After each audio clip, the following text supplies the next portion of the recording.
ಒಂದೊಂದು ಸಲ ಅಂತೂ ಈ ಮನೆ ಕೆಲಸ ನೋಡಿ ನೋಡಿ ನಮ್ಗೆ ಹೇಗೆ ಆಗ್ಬಿಡುತ್ತೆ ಅಂದರೆ ನಿಜ ನಮ್ಮಲ್ಲಿ ಎನರ್ಜಿ ಇದೆಯಾ ಇಲ್ವೋ ಅಂತ ಫೀಲ್ ಆಗಿಬಿಡುತ್ತೆ ಅಲ್ವಾ ಫ್ರೆಂಡ್ಸ್.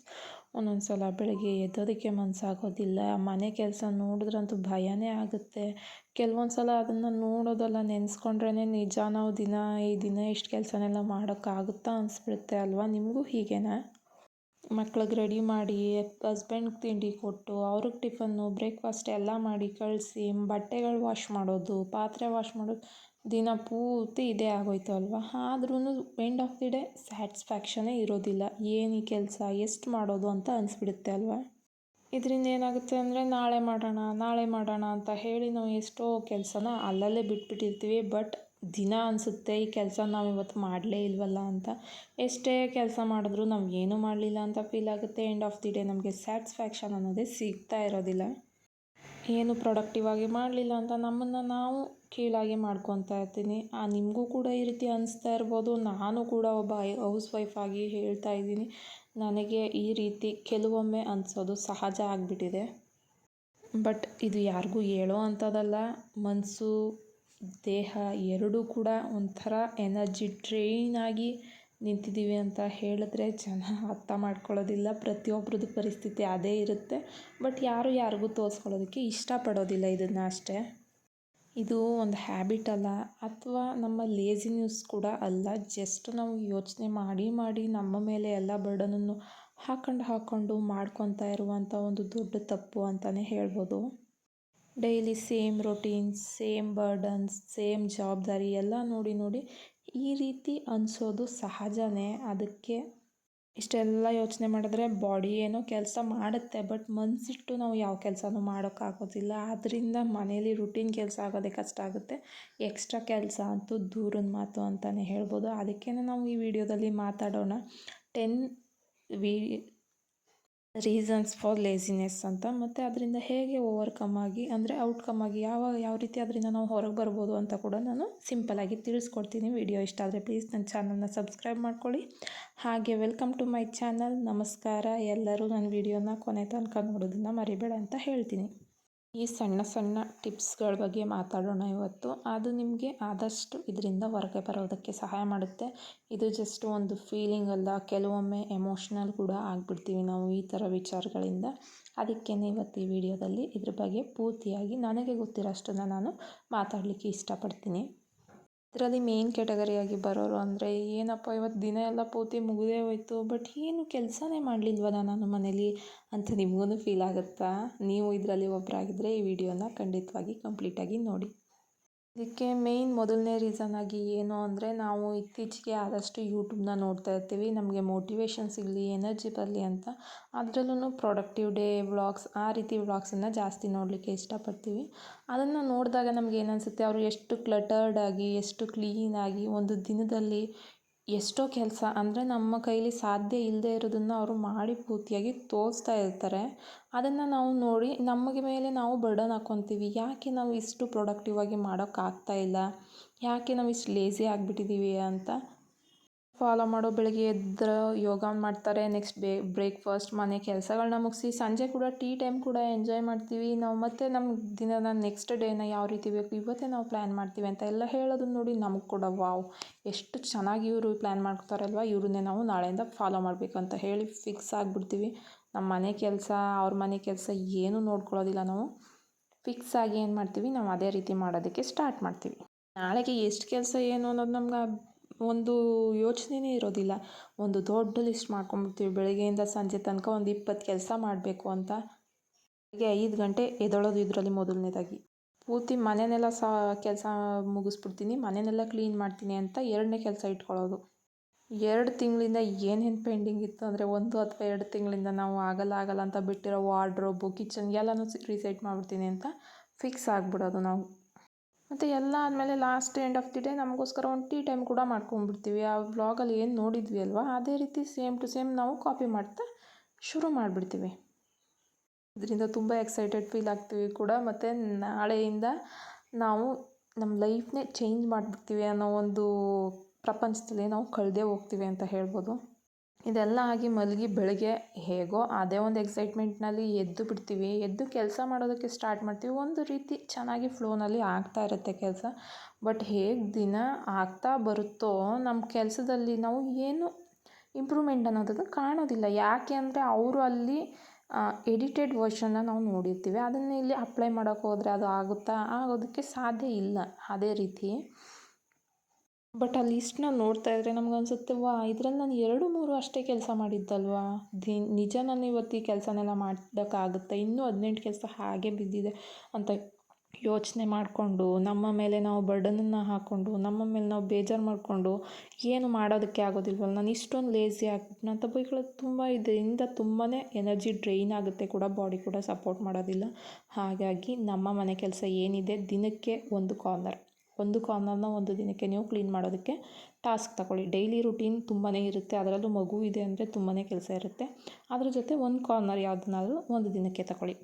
ಅದನ್ನು ನೀವು ಫಾಲೋ ಮಾಡ್ತಾ ಬರ್ತಾ ಬಂದರೆ ನೆಕ್ಸ್ಟ್ ಟಿಪ್ ಬಂದು 2 ಮಿನಿಟ್ಸ್ ರೂಲ್. 2 ಮಿನಿಟ್ಸ್ ರೂಲ್ ಹೇಗೆ ಅಂದರೆ, ನಿಮ್ಮನ್ನು ನೀವು ಆದಷ್ಟು ಪುಷ್ ಮಾಡ್ಕೊಬೇಕು ಕೆಲಸ ಮಾಡೋದಕ್ಕೆ. ಈಗ ಕೆಲವೊಮ್ಮೆ ಆಗೋದಿಲ್ಲ, ಬೇಡ ನಿಲ್ಲಿಸಿ ಕೆಲಸನ, ರೆಸ್ಟ್ ಮಾಡಿ, ಸ್ವಲ್ಪ ಹೊರಗಡೆ ಹೋಗಿದ್ದು ಬನ್ನಿ, ನಿಮ್ಗೆ ಇಷ್ಟವಾದ ಕೆಲಸಗಳನ್ನ ಮಾಡಿ, ಆಮೇಲೆ 2 ಮಿನಿಟ್ಸ್ ರೂಲ್. ಈ ಕೆಲಸನ 2 ಮಿನಿಟ್ಸ್ ಅಷ್ಟೇ ನಾನು ಮಾಡ್ತೀನಿ ಅಂತ ಫಿಕ್ಸ್ ಆಗಿಬಿಟ್ಟು ಆ ಕೆಲಸನ ಮಾಡೋದಕ್ಕೆ ಹೋಗಿ. ನೋಡೋರಂತೆ ಒಂದು ಕೆಲಸ ಸ್ಟಾರ್ಟ್ ಆದಮೇಲೆ ಮತ್ತೊಂದು ಕೆಲಸನ ಕಂಟಿನ್ಯೂ ಮಾಡೋದು ಅಷ್ಟು ಕಷ್ಟ ಆಗೋದಿಲ್ಲ. ಆದಷ್ಟು ಈ 2 ಮಿನಿಟ್ಸ್ ರೂಲ್ನ ಅಪ್ಲೈ ಮಾಡಿ ನೋಡಿ ನಾಳೆಯಿಂದ. ಇನ್ನು ಥರ್ಡ್ ಒನ್ ಟಿಪ್ಸ್ ಬಂದು ಸೋಷಿಯಲ್ ಮೀಡಿಯಾ. ಆದಷ್ಟು ಸೋಷಿಯಲ್ ಮೀಡಿಯಾದಿಂದ ನಮ್ಮನ್ನು ದೂರ ಇಟ್ಕೊಳ್ಳೋದು. 5 ನಿಮಿಷ ಫೋನ್ ನೋಡ್ಕೊಳ್ಳೋಣ ಅಂತ ಕುಂತ್ಕೊತೀವಿ ಇದೇ ರೆಸ್ಟ್ ಟೈಮಲ್ಲಿ. 5 ನಿಮಿಷ ಹೋಗಿ ಅರ್ಧ ಗಂಟೆ ಆಗಿರುತ್ತೆ. ಆಮೇಲೆ ಅನಿಸುತ್ತೆ ಇನ್ನೊಂದು 5 ನಿಮಿಷ ತಾನೇ ಮಾಡ್ಬಿಡೋಣ ನೋಡೋಣ ಅಂತ, ಹಂಗೆ 1 ಅವರ್ 2 ಅವರ್ ಕಳೆದೇ ಹೋಯ್ತು. ದಿನ ಪೂರ್ತಿ ಸೋಷಿಯಲ್ ಮೀಡಿಯಾಯಿಂದ ದಿನ ಹೇಗಾಗ್ಬಿಟ್ಟಿದೆ ಅಂದರೆ, ನಮ್ಮ ಮುಂದೆ ಡೇಸು ಹೀಗೆ ಬಂದು ಹೋಗ್ತಿದೆ ಅಂತಾರಲ್ಲ, ಹಾಗಾಗ್ಬಿಟ್ಟಿದೆ. ಅದಕ್ಕೆ ಆದಷ್ಟು ಲಿಮಿಟೆಡ್ ಸೋಷಿಯಲ್ ಮೀಡಿಯಾ ಟೈಮಿಂಗ್ನ ಮಾಡ್ಕೊಳ್ಳಿ. ಅದರಿಂದ ಕೂಡ ನಿಮಗೆ ಎನರ್ಜಿ ಡ್ರೈನ್ ಆಗೋದಿಲ್ಲ. ಜಾಸ್ತಿ ಫೋನ್ ನೋಡೋದ್ರಿಂದ ಕೂಡ ಎನರ್ಜಿ ಡ್ರೈನ್ ಆಗುತ್ತೆ. ಎಲ್ಲ ಒಂದು 5 ನಿಮಿಷ ನೋಡ್ತೀವಿ ಅಂದರೆ ಮೋಟಿವೇಟ್ ಆಗೋವಂಥ ವೀಡಿಯೋಸ್ ನೋಡಿ, ಗಿಲ್ಟ್ ಫೀಲ್ ಆಗೋವಂಥ ವೀಡಿಯೋಸ್ ನೋಡಬೇಡಿ. ಎಲ್ಲ ಕೂಡ ರಿಯಲ್ ಆಗಿರಲ್ಲ, ಅದೆಲ್ಲ ರಿಯಲ್ ಲೈಫ್ ಅನ್ನೋದು ನಿಮಗೆ ತುಂಬ ಚೆನ್ನಾಗಿ ಗೊತ್ತಿರಬೇಕು. 4th ಟಿಪ್ ಬಂದು ಏನು ಅಂದರೆ, ಮನೆಯಲ್ಲಿ ಹಸ್ಬೆಂಡ್ ಇರ್ತಾರೆ, ಮಕ್ಕಳು ಇರ್ತಾರೆ, ಅತ್ತೆ ಮಾವ ಇರ್ತಾರೆ. ನೀವು ಯಾರ ಕೈಲಿ ಆಗಲೇ ಇಲ್ಲ ಅಂದರೂ ಹಸ್ಬೆಂಡ್ ಕೈಲಾದರೂ ಅಟ್ಲೀಸ್ಟ್ ನಿಮಗೆ ಹೆಲ್ಪ್ ಮಾಡೋಕ್ಕೆ ಹಾಗೆ ಆಗುತ್ತೆ. ತುಂಬ ನೀವು ಎಲ್ಲ ದಿನ ಕೇಳಬೇಕು ಅಂತ ಏನಿಲ್ಲ. ತುಂಬ ಡ್ರೈನ್ ಆದ ದಿನಕ್ಕೆ, ಎನರ್ಜಿನೇ ಇಲ್ಲ ನನ್ನ ಕೈಲಿ ಆಗೋದೇ ಇಲ್ಲ ಅನ್ನೋದಕ್ಕೆ ಸಣ್ಣ ಪುಟ್ಟ ಹೆಲ್ಪನ್ನು ಕೇಳಿ. ಎಕ್ಸಾಂಪಲ್ ತರಕಾರಿ ಹೆಚ್ಚಿಸ್ಕೊಳ್ಳೋದು, ಮತ್ತು ಲೈಟಾಗಿ ನಿಮ್ಮ ಕೈಲಿ ಆಗಲಿಲ್ಲ ಅಂದರೆ ಪಾತ್ರೆ ತೊಳೆಸ್ಕೊಡೋದು, ಮತ್ತು ಬೆಡ್ಡಿಂಗೆಲ್ಲ ಸೆಟ್ ಮಾಡೋದು. ಇದನ್ನೆಲ್ಲ ಹೆಲ್ಪ್ ತಗೊಳ್ಳಿ. ಹೆಲ್ಪ್ ತಗೊಂಡ್ರೆ ಅನಿಸುತ್ತೆ ನಮಗೂ ಅವರು ಮಾಡ್ತಾಯಿದ್ದಾರೆ, ಅವರು ಮಾಡ್ತಿರ್ಬೇಕಾದ್ರೆ ನಮ್ಮ ಮನೇನ ಆದಷ್ಟು ನೀಟಾಗಿ ನೋಡ್ಕೊಂಡು ಹೋಗಬೇಕು ಅಂತ. ಅದು ಒಂದು ಮೋಟಿವೇಶನ್ ಸಿಗೋದ್ರಿಂದ ಕೂಡ ನಾವು ಆರಾಮಾಗಿ ಕೆಲಸನ ಮಾಡ್ಬೋದು. ಇದನ್ನು ಕೂಡ ನೀವು ಟ್ರೈ ಮಾಡಿ ನೋಡಿ. ನಮ್ಮ ಮನೆಯವ್ರನ್ನ ನಾವು ಕೆಲಸ ಕೇಳೋದ್ರಲ್ಲಿ ಯಾವುದೇ ರೀತಿ ತಪ್ಪಿಲ್ಲ.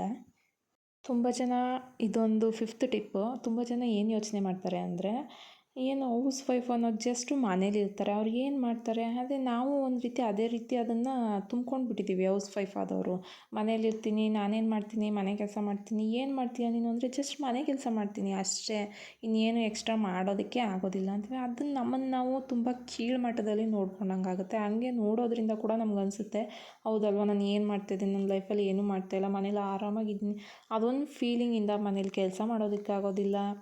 ವಿತೌಟ್ ಸ್ಯಾಲ್ರಿ ಕೆಲಸ ಆಗ್ಬೋದು, ಬಟ್ ಇದನ್ನು ನಮ್ಮನೆ ಕೆಲಸನ ನಮ್ಮಷ್ಟು ಚೆನ್ನಾಗಿ ನಮ್ಮಷ್ಟು ಅರ್ಥ ಮಾಡ್ಕೊಂಡು ಯಾರೂ ಮಾಡೋದಕ್ಕಾಗೋದಿಲ್ಲ. ಹೌಸ್ ವೈಫ್ ಅಷ್ಟು ಮನೆನಾಗಲಿ, ಮಕ್ಕಳನ್ನಾಗಲಿ, ಹಸ್ಬೆಂಡ್ನಾಗಲಿ ಯಾರೂ ಚೆನ್ನಾಗಿ ನೋಡ್ಕೊಳ್ಳೋದು ಆಗೋದಿಲ್ಲ. ಈಗ ವರ್ಕಿಂಗ್ ವುಮೆನ್ಸ್ ಇರ್ಬೋದು, ಅವ್ರಿಗೆ ತುಂಬಾ ಕಷ್ಟ ಆಗ್ತಿರುತ್ತೆ. ಅವ್ರು ಹೋಗಿದ್ದು ಬಂದು ಮನೇಲಿ ಕೆಲಸ ಮಾಡಬೇಕು, ಅವ್ರ ಬಗ್ಗೆ ಅವ್ರು ಕೇರ್ ಮಾಡೋದಕ್ಕಾಗೋದು ತುಂಬ ಫ್ರಸ್ಟ್ರೇಷನ್ ಆಗುತ್ತೆ. ಅಂಥದ್ರಲ್ಲಿ ನಮ್ಮನ್ನು ನಾವು ಕೀಳಾಗಿ ತೋರಿಸ್ಕೊಳ್ಳೋದು ದೊಡ್ಡ ತಪ್ಪು. 6th ಟಿಪ್ ಏನಂದರೆ, ಸಣ್ಣ ಪುಟ್ಟ ಕೆಲಸ ಮಾಡಿಕೊಂಡ್ರು ಕೂಡ ನಿಮ್ಮನ್ನು ನೀವು ಎನ್ಕರೇಜ್ಮೆಂಟ್ಗೋಸ್ಕರ ಏನಾದರೂ ಒಂದು ರಿವಾರ್ಡನ್ನು ಇಟ್ಕೊಳ್ಳಿ. ಅಂದರೆ ಇಷ್ಟು ಕೆಲಸ ಆದಮೇಲೆ ನಾನು ಸ್ವಲ್ಪ ಹೊತ್ತು ಫೋನ್ ನೋಡ್ಕೊತೀನಿ, ಇಷ್ಟು ಕೆಲಸ ಆದಮೇಲೆ ನಾನು ಸ್ವಲ್ಪ ಹೊತ್ತು ರೆಸ್ಟ್ ಮಾಡ್ತೀನಿ, ಇಷ್ಟು ಕೆಲಸ ಆದಮೇಲೆ ನನಗೆ ಇಷ್ಟ ಬಂದಿದ್ದು ಏನಾದರೂ ಒಂದು ಡೈರಿ ಬರೆಯೋದು, ಏನಾದರೂ ಒಂದು ಮಾಡ್ತೀನಿ ಅಂತ ನೀವು ನಿಮ್ಮನ್ನು ನೀವು ಪುಷ್ ಮಾಡಬೇಕು, ನಿಮ್ಮನ್ನು ನೀವು ಮೋಟಿವೇಟ್ ಮಾಡಬೇಕು. ಇಲ್ಲಿ ಮೋಟಿವೇಟ್ ಮಾಡೋರು ಯಾರೂ ಇಲ್ಲ. ಈ ಮೋಟಿವೇಶನ್ ಅಂತ ಇಲ್ಲದೆ ತುಂಬ ಜನ ಕೆಲಸ ಮಾಡೋದಕ್ಕೆ ಆಗೋದಿಲ್ಲ. ಮೊದಲೆಲ್ಲ ನಮ್ಮ ಅಮ್ಮಂದಿರು ತುಂಬ ಅವ್ರಿಗೆ ಬರ್ಡನ್ ಇರ್ತಿತ್ತು, ಜವಾಬ್ದಾರಿ ಇರ್ತಿತ್ತು, ಮಾಡ್ತಿದ್ರು.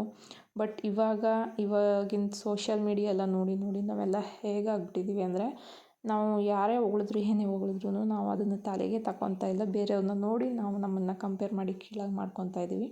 ಇದನ್ನು ಮೊದಲು ಬಿಟ್ಟು ನಿಮ್ಮನ್ನು ನೀವು ಮೋಟಿವೇಟ್ ಮಾಡ್ಕೊಳ್ಳೋದಕ್ಕಾಗಿ ನೀವು ಒಂದೊಂದು ರಿವಾರ್ಡನ್ನು ಇಟ್ಕೊಳ್ಳಿ. 7th ಟಿಪ್ ಏನಂದರೆ, ಎಲ್ಲ ಕೆಲಸನೂ ನಾವು ಮನಸ್ಸಲ್ಲಿ ಅಂದ್ಕೊಂಡೆ ಆದಷ್ಟು ನಮ್ಮ ಬಾಡಿನ ನಾವು ಸ್ಟ್ರೈನ್ ಮಾಡ್ತಾ ಇರ್ತೀವಿ. ಆ ಕೆಲಸ ಮಾಡೋದಕ್ಕೆ ಮನಸ್ಸೇ ಬರಬಾರ್ದು, ಆ ರೀತಿ ಮಾಡ್ಕೊತಿರ್ತೀವಿ. ಇದನ್ನು ತಪ್ಪಿಸ್ಲಿಕ್ಕೆ ನೀವು ಮೊದಲನೇದಾಗಿ ಮಾಡ್ಬೋದು ಏನು ಅಂದರೆ ಆದಷ್ಟು ಡೈರಿ ಬರೆಯೋದು. ಅಂದರೆ ಈ ಕೆಲಸ ಇಷ್ಟಿಷ್ಟು ಮಾಡಬೇಕು, ಟು ಡೂ ಲಿಸ್ಟ್ ಮಾಡ್ಕೋಬೇಕು, ಏನು ಬ್ರೇಕ್ಫಾಸ್ಟ್ ಮಾಡಬೇಕು ಹಿಂದಿನ ದಿನವೇ ರೆಡಿ ಮಾಡ್ಕೊಬೇಕು. ಇದರಿಂದ ನಮ್ಮ ಕೆಲಸ ಒಂದು ಫ್ಲೋವಲ್ಲಂತೂ ನಡೆಯುತ್ತೆ. ಅಂದರೆ ಮಕ್ಕಳಿರೋ ಮನೇಲಿ ಹೆಚ್ಚು ಕಡಿಮೆ ಆಗೋದು ಕಾಮನ್. ಬಟ್ ಹಾಗಂತ ನಾವು ನಮ್ಮ ಕೆಲಸನ ಪ್ಲ್ಯಾನ್ ಮಾಡಿಕೊಂಡ್ರೆ ಆದಷ್ಟು ಕೆಲಸ ಆರ್ಗನೈಸ್ ಆಗಿ ಮತ್ತು ಎಷ್ಟು ಮಾಡಿರ್ತೀವಿ ಅಷ್ಟರಲ್ಲಿ ಒಂದು 70 to 80% ಕೆಲಸನಾದರೂ ಮುಗಿಯುತ್ತೆ. ಇದನ್ನು ಟ್ರೈ ಮಾಡಿ. ಸುಮ್ಮನೆ ತಲೆಯಲ್ಲಿ ಓಡಿಸೋದ್ರಿಂದ ತಲೆ ಓಡಿ ಸ್ಟ್ರೆಸ್ಸಿಂದ ಬಾಡಿಗೆ ಸ್ಟ್ರೈನ್ ಆಗುತ್ತೆ ಹೊರತು ಕೆಲಸ ಅಂತೂ ಆಗೋದಿಲ್ಲ. ಇದನ್ನು ಕೂಡ ಅಪ್ಲೈ ಮಾಡ್ಕೊಂಡು ನೋಡಿ. 8th ಟಿಪ್ ಏನಂದರೆ ಹೊರಗಡೆಯವರು ನೈಬರ್ಸ್ ಇದ್ದೇ ಇರ್ತಾರೆ. ಹಾಗೆ ನಾವು ಸೋಷಿಯಲ್ ಮೀಡಿಯಾದಿಂದ ಎಷ್ಟು ಅಟ್ಯಾಚ್ ಆಗಿರ್ತೀವಿ ಅದನ್ನು ಬಿಡೋದಕ್ಕೆ ಅಂತ ನಾವೇನು ಮಾಡ್ತೀವಿ, ಹೊರಗಡೆಯವ್ರ ಜೊತೆ ಮಾತಾಡ್ತಾ ಇರ್ತೀವಿ. ಅಂದರೆ ಅದರಲ್ಲೂ ಒಬ್ಬೊಬ್ಬರು ಸರಿಯಾಗಿರ್ತಾರೆ, ಒಳ್ಳೆಯವರು ಇರ್ತಾರೆ. ಒಬ್ಬೊಬ್ಬರು ಒಂಥರ ನೆಗೆಟಿವ್ ಥಾಟಿಂಗ್ ಪೀಪಲ್ಸ್. ಅಂದರೆ ನಮ್ಮ ಅತ್ತೆ ಹಿಂಗೆ ಮಾಡಿದ್ರು, ನಮ್ಮ ಹಸ್ಬೆಂಡ್ ಸರಿ ಇಲ್ಲ, ಹೊಡೆದ್ರು, ಬೈದರು, ಹಾಗೆ ಮಾಡಿದ್ರು, ಹೀಗೆ ಮಾಡಿದ್ರು, ಅದೇ ರೀತಿ ಮಾಡಿ ನಾವು ಸ್ವಲ್ಪ ಮೊದಲು ಅನಿಸ್ತಾ ಇರುತ್ತೆ ಯಾಕೆ ಈ ಥರ ಎಲ್ಲ ಮಾಡ್ತಾರೆ ಇವ್ರ ಮನೇಲಿ ಅಂತ. ಬಟ್ ನೋಡ್ತಾ ಕೇಳಿಸ್ಕೊತ ಯಾವ ರೀತಿ ಆಗುತ್ತೆ ಅಂದರೆ ಅವರ ನೆಗೆಟಿವಿಟಿ ಎಲ್ಲ ನಮ್ಮ ಮೇಲೆ ಬಂದುಬಿಟ್ಟಿರುತ್ತೆ. ನಮಗೆ ಅದು ಫೀಲ್ ಆಗೋಕ್ಕೆ ಸ್ಟಾರ್ಟ್ ಆಗುತ್ತೆ. ಅದಕ್ಕೇ ಟಾಕ್ಸಿಕ್ಕಿಂದ ಆದಷ್ಟು ದೂರ ಇರಿ. ಟಾಕ್ಸಿಕ್ ವಿಡಿಯೋಸ್, ಟಾಕ್ಸಿಕ್ ಪೀಪಲ್ಸಿಂದ ದೂರ ಇದ್ದಷ್ಟು ನಿಮ್ಮನ್ನು ನೀವು ಪ್ರೊಟೆಕ್ಟ್ ಮಾಡ್ಕೋಬೋದು. ಅದೇ ಟೈಮನ್ನು ಮನೆಗೆ ಕೊಡಿ, ನಿಮಗೆ ಕೊಡಿ, ಸೆಲ್ಫ್ ಕೇರ್ ಮಾಡ್ಕೊಳ್ಳೋದು ತುಂಬಾ ಇಂಪಾರ್ಟೆಂಟು. ನೀವು ಎಷ್ಟು ಚೆನ್ನಾಗಿರ್ತೀರ ಅಷ್ಟೇ ನಿಮಗೆ ಕೆಲಸ ಮಾಡೋದಕ್ಕೆ, ಏನಾದ್ರು ಮಾಡೋದಕ್ಕೆ ಮೋಟಿವೇಶನ್ ಸಿಗುತ್ತೆ ಅಂತ ನಾನು ಹೇಳಲಿಕ್ಕೆ ಇಷ್ಟಪಡ್ತೀನಿ. 9th ಟಿಪ್ ಬಂದು ಆದಷ್ಟು ಕೆಲಸಗಳನ್ನ ಕಡಿಮೆ ಇದ್ದಾಗ ಮಾಡೋದಕ್ಕೆ ಟ್ರೈ ಮಾಡಿ. ಕೆಲಸಗಳನ್ನ ಬಿಡ್ತಾ ಹೋದರೆ ಇವಾಗ ತಿಂಡಿ ಮಾಡಿರ್ತೀವಿ, ಆವಾಗ ಒಂದು ತಿಂಡಿ ಮಾಡಿದ ಮಾತ್ರ ಪಾತ್ರೆ ಇರುತ್ತೆ, ಅದನ್ನು ಆವಾಗ ಮುಗಿಸಿದ್ರೆ ಸಿಂಕ್ಗಳಿರೋದ್ರಿಂದ ಇವಾಗ ಅಲ್ಲಿದ್ದನ್ನು ಅಲ್ಲೇ ತೊಳ್ಕೊಂಡು ಕೌಂಟರ್ ಟಾಪ್ ಕ್ಲೀನ್ ಮಾಡಿಬಿಟ್ರೆ ಅಡುಗೆ ಮನೆ ಕ್ಲೀನ್ ಆಯಿತು. ಇಲ್ಲ ನಾವು ಆಮೇಲೆ ಮಾಡ್ತೀವಿ, ಇನ್ನೊಂದು ಸ್ವಲ್ಪ ಹೊತ್ತು ಬಿಟ್ಟು ಮಾಡ್ತೀವಿ ಅಂತ ಮಾಡ್ತಾ ಹೋದರೆ ಮಧ್ಯಾಹ್ನದ ಊಟದ್ದು ಪಾತ್ರೆಗಳಾಗುತ್ತೆ, ಅಡುಗೆ ಮಾಡಿರೋ ಪಾತ್ರೆಗಳಾಗುತ್ತೆ.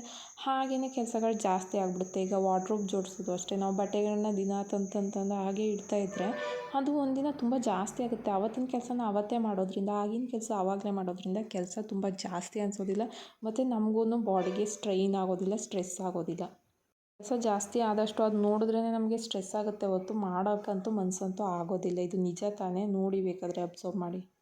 ಮಾಡ್ತೀವಿ ಅನ್ನೋದನ್ನು ಇವತ್ತು ಸ್ವಲ್ಪನಾದರೂ ಮಾಡ್ತೀನಿ ಅಂತ ನೀವು ಮನಸ್ಸಲ್ಲಿ ಇಟ್ಕೊಳ್ಳೋದ್ರಿಂದ ಕೆಲಸ ಆದಷ್ಟು ಚಿಕ್ಕದಾಗಿ ಇರುತ್ತೆ ಮತ್ತು ಸ್ಟ್ರೆಸ್ ಫ್ರೀ ಆಗಿರುತ್ತೆ. ಲಾಸ್ಟ್ 10th ಟಿಪ್ ಏನಂದರೆ ನಮ್ಮನ್ನು ನಾವು ಪರ್ಫೆಕ್ಟಾಗಿ ಇರಬೇಕು ಅಂತ ನೋಡೋದು. ಎಲ್ಲ ಲೈಫು ಪರ್ಫೆಕ್ಟ್ ಆಗಿರಲ್ಲ. ಅಂದರೆ ಒಂದಿನ ಒಂಚೂರು ಹೆಚ್ಚು ಕಡಿಮೆ ಆಗಿಲ್ಲ, ಟೈಮ್ ಹೆಚ್ಚು ಕಡಿಮೆ ಆದ್ರೂ ಬೇಜಾರು ಮಾಡ್ಕೊಳ್ಳೋದು, ಹೋಮ್ವರ್ಕ್ ಮಾಡಿಸೋದು ಹೆಚ್ಚು ಕಮ್ಮಿ ಆಯಿತು ಬೇಜಾರು ಮಾಡ್ಕೊಳ್ಳೋದು, ತಿಂಡಿ ಮಾಡೋದ್ರಲ್ಲಿ ಒಂದು ಸ್ವಲ್ಪ ಟೇಸ್ಟ್ ಡಿಫ್ರೆನ್ಸ್ ಆಯ್ತು ಬೇಜಾರು ಮಾಡ್ಕೊಳ್ಳೋದು. ಇದೆಲ್ಲ ಬಿಟ್ಬಿಡಿ. ಇದೆಲ್ಲ ಮಾಡೋದ್ರಿಂದ ನಿಮಗೆ ಜಸ್ಟ್ ಸ್ಟ್ರೆಸ್ ಆಗುತ್ತೆ. ನಿಮ್ಮನ್ನು ನೀವು ಮನಸ್ಸಲ್ಲೇ ಬೈಕೊತೀರ, ಮನಸ್ಸಲ್ಲೇ ಬರ್ಡನ್ ಹಾಕ್ಕೊತೀರ, ಯಾಕೆ ಹಿಂಗೆ ಮಾಡಿದೆ ಅಂತ. ಅದೇ ಒಂದು ಯೋಚನೆ ಆಗಿ ನಮ್ಮ ಮನಸ್ಸಲ್ಲಿ ಉಳಿದುಬಿಡುತ್ತೆ. ಅದರಿಂದ ನಾವು ಕೆಲಸ ಮಾಡೋದಕ್ಕೆ ಮೋಟಿವೇಶನ್ ಅನ್ನೋದೇ ಕಳ್ಕೋಬೇಕಾಗತ್ತೆ. ಆದ್ದರಿಂದ ಇದನ್ನು ಬಿಡಿ, ನಿಮ್ಮನ್ನು ನೀವು ಮೋಟಿವೇಶನ್ ಮಾಡ್ಕೊಳ್ಳಿ. ಅಂದರೆ ಎವ್ರಿ ಡೇ ಇದು ಮಾಡೋದು ತಪ್ಪು, ಬಟ್ ಕೆಲವೊಮ್ಮೆ ಆಗೋದ್ರಿಂದ ಯಾವುದೇ ರೀತಿ ಏನು ಪ್ರಪಂಚ ನಿಂತೋಗಲ್ಲ ಅಂತ ಹೇಳ್ತಾರಲ್ಲ, ಹಾಗೆ ಏನೂ ಆಗೋದಿಲ್ಲ. ಸಣ್ಣ ಪುಟ್ಟ ಚೇಂಜಸ್ನ ಲೈಫ್ನಲ್ಲಿ ನಾವು ನಮ್ಮನ್ನು ಸಮಾಧಾನವಾಗಿ ಇಟ್ಕೊಳ್ಳೋದಕ್ಕೆ ಮಾಡಲೇಬೇಕು. ನಮ್ಮನ್ನು ನಾವು ಎಷ್ಟು ಚೆನ್ನಾಗಿ ನೋಡ್ಕೊತೀವೋ ನಮ್ಮ ಫ್ಯಾಮಿಲಿನೂ ಕೂಡ ನಾವು ಅಷ್ಟೇ ಚೆನ್ನಾಗಿ ನೋಡ್ಕೊಬೋದು. ಈಗ ನಮಗೆ ಪ್ರೀತಿ ಸಿಕ್ಕಿದ್ರೆ ತಾನೇ ನಾವು ಇನ್ನೊಬ್ರಿಗೆ ಹೇಗೆ ಅದನ್ನು ರಿಟರ್ನ್ ಕೊಡಬೇಕು ಅಂತ ಗೊತ್ತಾಗೋದು. ಅದೇ ರೀತಿ ಮನೆ ಕೆಲಸನೂ ಅಷ್ಟೇ. ತುಂಬಾ ಬರ್ಡನ್ ಮತ್ತು ಸ್ಟ್ರೆಸ್ ಮಾಡ್ಕೊಂಡಷ್ಟು ನಿಮಗೆ ಕೆಲಸ ಮಾಡೋದಕ್ಕೆ ಇಷ್ಟ ಆಗಲ್ಲ, ಇಚ್ಛೆ ಇರೋದಿಲ್ಲ. ಕೆಲಸನ ನಮ್ಮ ಅಕಾರ್ಡಿಂಗ್ ನಮ್ಮ ಇಚ್ಛೆಯಂತೆ ಮಾಡೋದಕ್ಕೆ ಆದಷ್ಟು ಟ್ರೈ ಮಾಡಿ. ಇವತ್ತು ಇದನ್ನೇ ಹೇಳ್ತಾ ನನ್ನ ವ್ಲಾಗ್ ಮುಂದೆ ಬಂದೇ ಬಿಡ್ತು. ಮೋಟಿವೇಟ್ ಮಾಡೋಣ ಸ್ವಲ್ಪನಾದರೂ. ನನ್ನ ಥರದವ್ರು ತುಂಬ ಜನ ಇರ್ತಾರೆ, ಅವ್ರಿಗೆ ವಿಚಾರ ತಿಳಿಸೋಣ ಅಂತ ಅಷ್ಟೇ ನಾನು ಈ ವಿಡಿಯೋ ಮಾಡಿದ್ದು. ಇದರಲ್ಲಿ ನಾನು ನಿನ್ನೆ ಸಂಜೆಯಿಂದನೇ ವಿಡಿಯೋ ಸ್ಟಾರ್ಟ್ ಮಾಡಿದೆ. ಈಗ ಷಷ್ಠಿ ಕೂಡ ಇದೆ ಅಲ್ವಾ, ಅದಕ್ಕೆ ಮನೆಯೆಲ್ಲ ಕ್ಲೀನ್ ಮಾಡ್ಕೊತಾ ಇದ್ದೆ. ಅದರಲ್ಲಿ ಅಡುಗೆ ಮನೆ ಅಂತೂ ನೋಡಿದ್ರಲ್ವ, ನಿನ್ನೆ ಏನಾಗೋಯ್ತು ಅಂದರೆ ಇದೇ ರೀತಿ ನೋಡಿ, ಈ ಕೆಲಸಗಳು ಮಾಡ್ಕೊಳ್ಳೋದ್ರಿಂದ ನಾವು ತಪ್ಪಾಗೋದು. ಪಾಪು ಕೂಡ ಮನೇಲೇ ಇದ್ದ, ಇನ್ನು ಹಸ್ಬೆಂಡ್ ಮನೇಲೇ ಇದ್ದರು.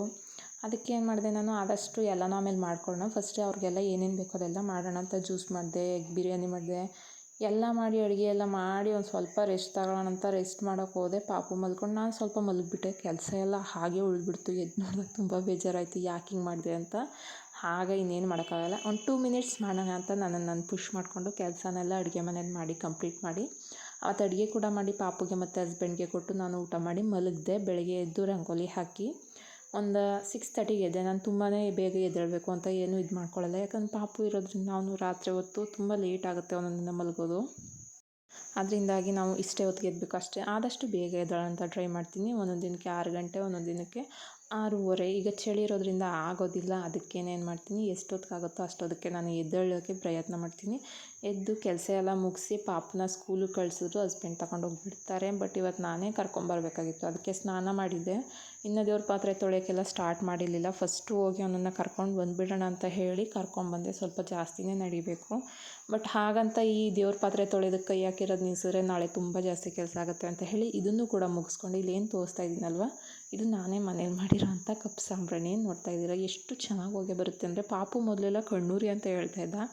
ರಿಯಲಿ ಪ್ರಾಮಿಸ್ ಹೇಳ್ತೀನಿ, ಸ್ಟಾರ್ಟ್ ಮಾಡಿದ್ಮೇಲೆ ಒಂದು ಸ್ವಲ್ಪನೂ ಕಣ್ಣೂರಿ ಆಗಲಿ ಮೂಗುರಿ ಆಗಲಿ ಏನೂ ಇಲ್ಲ.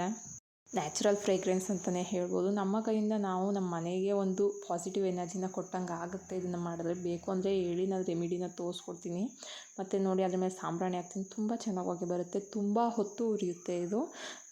ಇದನ್ನೆಲ್ಲ ನನಗೆ ಈ ಥರ ಚಿಕ್ಕ ಪುಟ್ಟದು ಮಾಡ್ಕೊಳ್ಳೋಕ್ಕೆ ತುಂಬ ಇಷ್ಟ ಆಗುತ್ತೆ. ವೇಸ್ಟಾಗಿ ಹೂವನ್ನ ಬಿಸಾಡೋದಕ್ಕಿಂತ ಈ ರೀತಿ ಮಾಡೋದು ಒಳ್ಳೆಯದಲ್ವ. ದೇವ್ರಿಗೆ ಎಷ್ಟಾಗುತ್ತೆ ಅಷ್ಟು ಅಲಂಕಾರ ಮಾಡಿದೆ. ಹೂ ರೇಟು ತುಂಬಾ ಕಡಿಮೆ ಇತ್ತು. ಅದಕ್ಕೆ ಸ್ವಲ್ಪ ಜಾಸ್ತಿನೇ ಹೂವು ತಗೊಂಡಿದ್ದೆ. ನನಗೆ ಈ ರೀತಿ ಎಲ್ಲ ಅಲಂಕಾರ ಮಾಡೋದು ತುಂಬ ಇಷ್ಟ. ಬಟ್ ಈ ಹೂಗಿಂತ ಮಾಮೂಲಿ ಮಲ್ಲಿಗೆ ಹೂ ಬರುತ್ತಲ್ಲ ಅದ್ರಲ್ಲಿ ಮಾಡಿದ್ರೆ ತುಂಬ ಚೆನ್ನಾಗಿ ಕಾಣುತ್ತೆ. ಸೊ ಫ್ರೆಂಡ್ಸ್, ಇದಾಗಿತ್ತು ನನ್ನ ಇವತ್ತಿನ ರೂಟೀನ್. ಈ ವ್ಲಾಗ್ ನಿಮಗೆ ಇಷ್ಟ ಆಗಿದೆ ಅಂತ ನಾನು ಅಂದ್ಕೊತೀನಿ. ಪ್ಲೀಸ್ ಇಷ್ಟ ಆಗಿರೋ ಚಾನಲ್ಗೆ ಸಪೋರ್ಟ್ ಮಾಡಿ, ಲೈಕ್ ಮಾಡಿ, ಶೇರ್ ಮಾಡಿ, ಹಾಗೆ ಸಬ್ಸ್ಕ್ರೈಬ್ ಮಾಡ್ಕೊಳ್ಳಿ. Thank you for watching.